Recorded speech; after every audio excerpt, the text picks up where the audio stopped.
जय भोळानाथ जय दशनाम वीवी RJ Goswami channel में आपनु हार्दिक स्वागत है।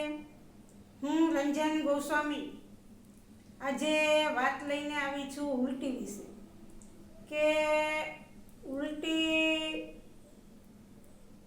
घणी वखत कई खावा करवाथी लगभग नाना ने मोटा ने थती होय छे। क्यारेक आ गर्मी ने हिसाबे पण थती होय छे, क्यारेक ठंडी ऋतु में ठंडी हिसाबे थती होय छे, कफ साथे एवुं बने छे। पण क्यारेक क्यारेक एवुं बने छे के सतत ने सतत उल्टी चालू रहे छे, कोई हिसाबे बंध थती नथी। दवा करावो, दवा गोળી पी तो ए पण निकળી जाय छे, खावानुं कांई पण पेटमां टकतुं नथी, पाणी पीवे तो पाणी पण निकળી जाय छे। तो आ उल्टी बंध नथी थती तो शुं करवुं? दवाई करी, बधुं कर्युं छतां पण तो एक आपणो घरेलू उपचार छे ते हुं आजे कहीश तमने के આપણે ઘરે આપણે ચૂલો ન વાપરતા હોય એ બરાબર છે, પણ ક્યાંય પણ આજુબાજુમાં છાણું મળે તો છાણું કે લાકડાના ટુકડા લઈ આવી અને એક આપણે ભઠ્ઠો કરવાનો, તાપ કરવાનો અને એનો દેતવા કરવાનો।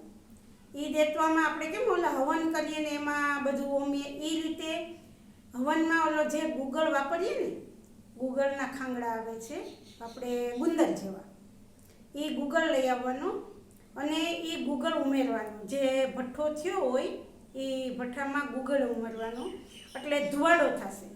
એ જે ધુવાડો થતો હોય એની ઉપર આપણે પાણી ભરવા માટે લોટાનો ઉપયોગ કરતા હોય, કળશો કે લોટો આપણે જે કહીએ, સ્ટીલનો પિત્તળનો જે હોય આપણા ઘરમાં, એ કળશો આ ધુવાડા નીકળે ને એની ઉપર ઊંધો રાખી દેવાનો, રહેવા દેવાનો 5-10 મિનિટ ઊંધો રહેવા દેવાનો।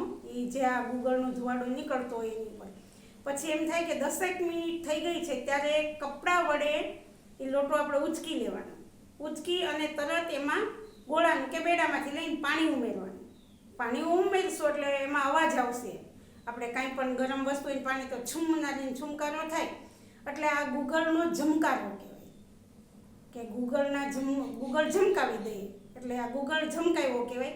એ પાણી તમે જે આ ઉલટી થાય છે, બંધ નથી થતી, પેટમાં પાણી પણ રહેતું નથી કે કંઈ ખાવાનું રહેતું નથી, એ વ્યક્તિને પછી નાનું બાળક હોય કે યંગ મેન હોય કે પછી વૃદ્ધ હોય, કોઈ પણ હોય, એને આ પાણી તમે પાઈ દેશો એટલે તરત ઉલટી બંધ થઈ જશે।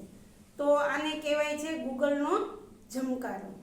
તો ઉલટી બંધ કરવાનો આ એક અકસીર ઈલાજ છે કે તમે ઘણી ફેર એવું બને છે કે ભાઈ આ 4-5 દિવસથી આ ઉલટી બંધ નથી થતી તો શું કરવું, આપણે કંટાળી ગયા હોય તો તમને ખબર ન હોય, પણ આ એક ઈલાજ છે તો કરજો, જેથી કરીને કોઈ પણ નાનું બાળક મોટું કે કોઈ પણ હોય, આપણા આજુબાજુમાં કોઈ પણને થતી હોય તો એ નહીં કહેવાનું કે ભાઈ આ રીતે કરો।